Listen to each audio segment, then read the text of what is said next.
नमस्कार विद्यार्थी मित्रांनो, सहर्ष स्वागत आपलं यूट्यूब चॅनल मास्टर वैभव हिरेमध्ये. आणि आजच्या व्हिडिओमध्ये आपण बघणार आहे द्वितीय सत्र परीक्षा इयत्ता 11वीच्या विद्यार्थ्यांची जी होणार आहे त्यासाठी मराठी विषयाची प्रश्नपत्रिका, जिला तुम्ही सेकंड टर्म एक्झामिनेशन म्हणता, सेकंड सेमेस्टर वार्षिक परीक्षा ॲन्युअल एक्झाम म्हणता, तिची मराठीची प्रश्नपत्रिका तुम्ही वाचू शकता. इयत्ता 11वी विषय मराठी, द्वितीय सत्र परीक्षा 2026, गुण आहेत 80, वेळ दिलेला आहे विद्यार्थी मित्रांनो 3 तास. पूर्णपणे हे पेपर बघणार आहे, व्हिडिओला पूर्णपणे बघा विद्यार्थी मित्रांनो, आणि तुम्हाला ही प्रश्नपत्रिका खूप युजफुल ठरणार आहे. ओके, विभाग 1 गद्य सुरुवात करूया. 20 मार्क्स आहेत विद्यार्थी मित्रांनो. प्रश्न 1 मध्ये म्हटलेलं आहे, ज्यामध्ये खालील उत्तराच्या आधारे सूचनेनुसार कृती करा. आता उत्तरा दिलेला विद्यार्थी मित्रांनो, त्यावरती काय प्रश्न आहेत ती आपल्याला सोडवायची आहे. तुम्ही या उत्तराचा स्क्रीनशॉट घेऊन टाका, म्हणजे तुम्हाला याची उत्तरे सोडवता येतील. मी तुम्हाला 3 ते 4 सेकंदाचा वेळ देतोय. माझ्या बोलण्यातच तुम्ही स्क्रीनशॉट घेतला असेल, सभागृहात टाचणी पडेल अशी शांतता पसरली.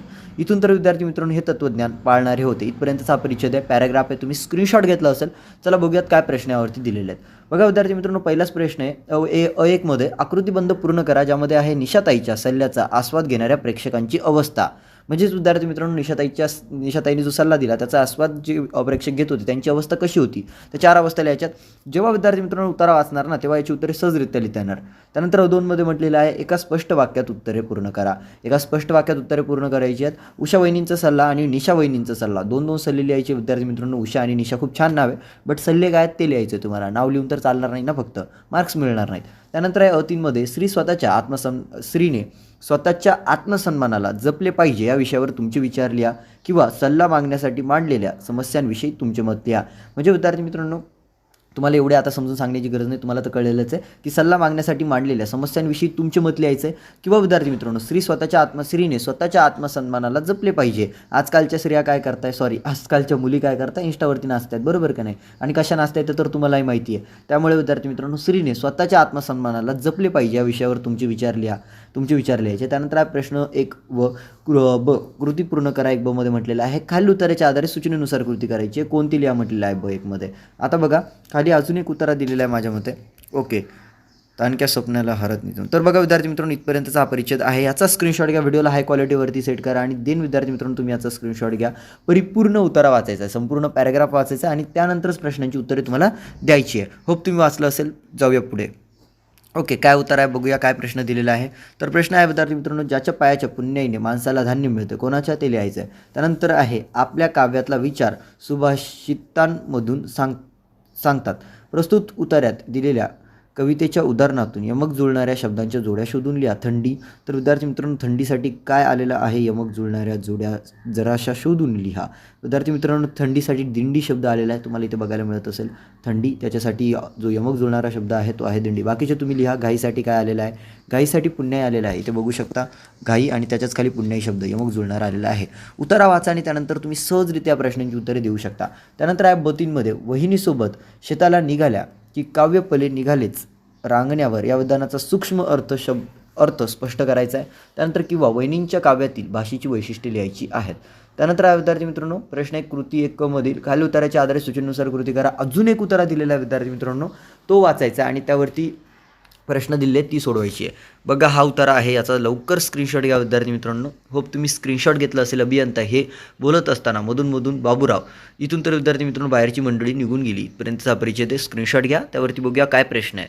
तर विद्यार्थी मित्रांनो, पहिला प्रश्न 1 मध्ये म्हटलेला आहे, ध्वनी प्रदूषणाची 2 कारणे लिहायची आहेत. ती 2 कारणे लिहा. त्यानंतर आहे विद्यार्थी मित्रांनो क2 मध्ये, अभियंता बोलत असताना ज्यांनी आपली मते प्रकट केली अशा 2 व्यक्ती. तर 2 व्यक्ती लिहायच्या विद्यार्थी मित्रांनो, पहिली आणि दुसरी. त्यानंतर आहे अभियंता हे बोलतं, तिथं आपण उत्तर ऑलरेडी वाचला आहे. त्यानंतर आहे ध्वनी प्रदूषणाचे दुष्परिणाम, यावर 8 ते 10 ओळींत माहिती लिहा. विद्यार्थी मित्रांनो, ध्वनी प्रदूषणाचे दुष्परिणाम यावरती तुम्हाला तुमचं मत लिहायचं आहे 8 ते 10 ओळींत. आता विभाग 2 आहे पद्य गुण, ज्यासाठी विद्यार्थी मित्रांनो 16 म्हणजेच पद्य विभाग, कवितेवरती आधारित प्रश्न असतात, बरोबर आहे, तुम्हाला माहिती आहे. तर आता बघा काय प्रश्न म्हटलेला आहे, खालील पद्यांच्या आधारे दिलेल्या सूचनांनुसार कृती करा. बघा विद्यार्थी मित्रांनो, कविता दिलेली आहे, 2-2 किलो वजनाची पैंजण घालून, पैंजण बरोबर ना, पैंजण ही कविता दिलेली आहे विद्यार्थी मित्रांनो. ओके, स्क्रीनशॉट घेऊ शकता तुम्ही, आणि त्यावरती बघा काय प्रश्न आहे. प्रश्न मध्ये म्हटलेला आहे, चौकट पूर्ण करा. आजीचा दागिना कोणता आहे ते लिहायचा, आणि त्यानंतर कवितेने हृदयावर केलेल्या गोष्टी तर काय आहेत. त्यानंतर आहे अ2 मध्ये, एका वाक्यात उत्तर लिहा. आई कोणासाठी घरभर बागडायला पायात घेते. त्यानंतर विद्यार्थी कवयित्री कशासाठी सर्व सण करते किंवा चप्पल पायात घेते. ओके, ठीक आहे. जाऊया विद्यार्थी मित्रांनो पुढे. कविता वाचा आणि मग उत्तर लिहा. त्यानंतर आहे पैजण या कवितेतील खालील पद्यपंक्तींचे रसग्रहण 10 ते 12 ओळींत तुमच्या शब्दांत करायचं आहे.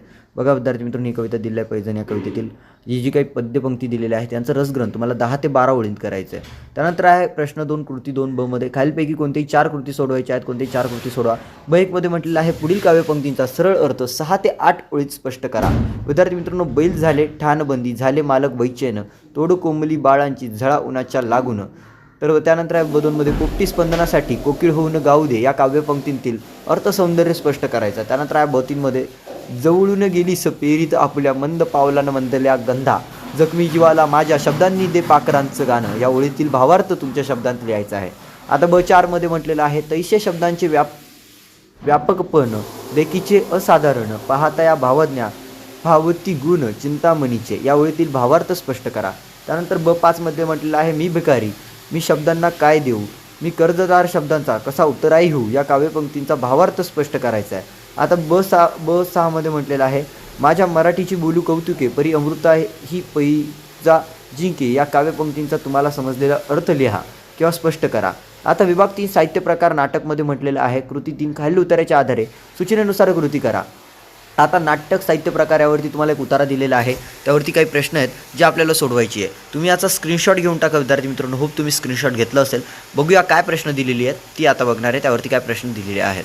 तर विद्यार्थी मित्रांनो, 1 मध्ये म्हटलेलं आहे चौकट पूर्ण करा. नाटकात सर्वात महत्त्वाची असलेली ती संहिता. त्यानंतर आहे विद्यार्थी मित्रांनो नाटकांची रंग वाढवतात कोणते लिहायचं. त्यानंतर आहे एका वाक्यात उत्तर लिहा नाटकाचे यश कशावर अवलंबून असते. आणि दुसरा प्रश्न आहे नाटकातील संघर्ष कसा निर्माण होतो. त्यानंतर आहे कृती 3 ब मध्ये खालीलपैकी कोणत्याही 3 कृती सोडवा.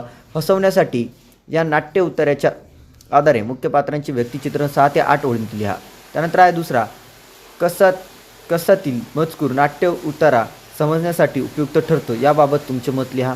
त्यानंतर आहे तिसरा ध्यानीमनी नाट्य उतार्याच्या आधारे राष्ट्रभक्तीच्या भावनेतून मोहिताच्या वर्तनाबाबत आलेले विवेचन स्पष्ट करा. त्यानंतर आहे तुम्हाला समजलेली मनी ही भूमिका सुंदर मी होणार या नाट्य उतार्याच्या आधारे स्पष्ट करा. आणि 5वा आहे सुंदर मी होणार या नाट्य उतार्याच्या आधारे तुम्हाला समजलेला सुंदर या शब्दाचा अर्थ स्पष्ट करा. त्यानंतर विभाग 4 उपयोजित मराठी ज्यासाठी 18 गुण आहेत विद्यार्थी मित्रांनो, 18 मार्क्स आहेत. प्रश्न 4 मध्ये म्हटलं आहे कृती 4 खालीलपैकी कोणत्याही 3 कृती सोडवा. पहिला आहे खालील मुद्द्यांच्या आधारे सूत्रसंचालकाच्या दृष्टीने कार्यक्रम पत्रिकेचे महत्त्व अनन्यसाधारण आहे हे विधान स्पष्ट करा. मुद्दे दिले आहेत कार्यक्रमाचे नियोजन स्पष्ट होते, वेळेचा अंदाज येतो, कार्यक्रमाचा समतोल राखला जातो, कार्यक्रमातील घटकांचे स्थान कार्यक्रम पत्रिकेत निश्चित होते, पूर्वतयारी करणे सोपे जाते. दुसरा आहे मुक्त छंदातील वस्तू प्रकृती लिहिलेली एक अर्थपूर्ण अनुभव कथा या विधानाची सत्यता पटवून स्पष्ट करा. मुद्दे आहेत मुक्तछंदाचे विशेष महत्त्व. त्यानंतर आहे शब्दांची निवड व शब्द संपर्क स्क्रीनशॉट घ्यायचा. त्यानंतर आहे तिसरा अनुभवी लेखकाची नजर 12 ते 15 ओळीत स्पष्ट करा. मुद्दे दिलेले विद्यार्थी मित्रांनो तुम्हाला त्यावरती तुम्हाला स्पष्ट करायचं आहे, स्क्रीनशॉट घ्या. त्यानंतर आहे उत्तम रेडिओ जॉकी होण्यासाठी तुम्ही काय प्रयत्न कराल त्यासाठी आवश्यक कौशल्य लिहा. मुद्दे दिलेले आहेत विद्यार्थी मित्रांनो, स्क्रीनशॉट घ्या. ओके, त्यानंतर जाऊया पुढे. चांगल्या दिनीची वैशिष्ट्ये तुमच्या शब्दांत लिहायची आहेत. मुद्दे दिलेले आहेत विद्यार्थी मित्रांनो, ज्यामध्ये तुम्हाला लेखनासाठी स्वयंप्रेरक महत्त्वाची. त्यानंतर आहे विद्यार्थी मित्रांनो विषय व शीर्षक निव. त्यानंतर आहे कथनकाची मांडणी योग्य व सुबक. त्यानंतर आहे लेखन संवादात्मक असावे. त्यानंतर आता विभाग 5 व्याकरणसाठी 14 गुण दिले आहेत. प्रश्न 5 कृती 5 खालील कृती सोडवा म्हटलेला आहे. पुढील वाक्यातील शब्द शक्तीचा प्रकार ओळखून लिहा. ज्यामध्ये आहे मावळतीचा सूर्य सुंदर दिसतो. त्यानंतर पर्याय दिले आहेत विद्यार्थी मित्रांनो अभिधा लक्षण आणि व्यंजना. त्यानंतर आहे दुसरा समाजातील असले साप ठेचले पाहिजे. समाजातील असले साप ठेचले पाहिजे. पर्याय दिलेला आहेत अभिधा लक्षण आणि व्यंजना. त्यानंतर मध्ये आहे खालील काव्यपंक्तीतील काव्यगुण ओळखून लिहायचा आहे. खरा तो एकची धर्म जगाला प्रेम अर्पावे. काय विद्यार्थी मित्रांनो पर्यायामध्ये प्रसाद माधुर्य ओच. तर काय विद्यार्थी मित्रांनो योग्य पर्याय निवडा. त्यानंतर आहे खबरदार जर टाच मारुनी जाल. तर विद्यार्थी मित्रांनो पुढे चिंधड्या उडवीन राई राई एवढ्या. पर्याय दिले आहेत 3 पर्याय, योग्य पर्याय निवडा. त्यानंतर आहे खालील काव्यांतील कंसातील सूचनेप्रमाणे कृती करायची आहे. झाशीची राणी लक्ष्मीबाई शूर होत्या. काव्यप्रकार ओळखा. मध्ये आहे मिश्र वाक्य, मध्ये आहे केवळ वाक्य, मध्ये आहे संयुक्त वाक्य. दुसरं आहे तुम्हाला माझे वडील म्हणाले मला तुझे यश बघून तुझा अभिमान वाटला. मिश्र वाक्य करा. त्यानंतर आहे खालील वाक्यांमध्ये कंसात दिलेल्या सूचनेप्रमाणे कृती करा. ज्यामध्ये मुलं खो खो खेळत होती पूर्ण भूतकाळ करा. दुसरं आहे भविष्यात मी कधीतरी विमानातून प्रवास करीन. काळ ओळखून लिहायचा आहे. आता शब्दभेद स्पष्ट करणारी चौकट लिहून पूर्ण करा म्हटलेलं आहे.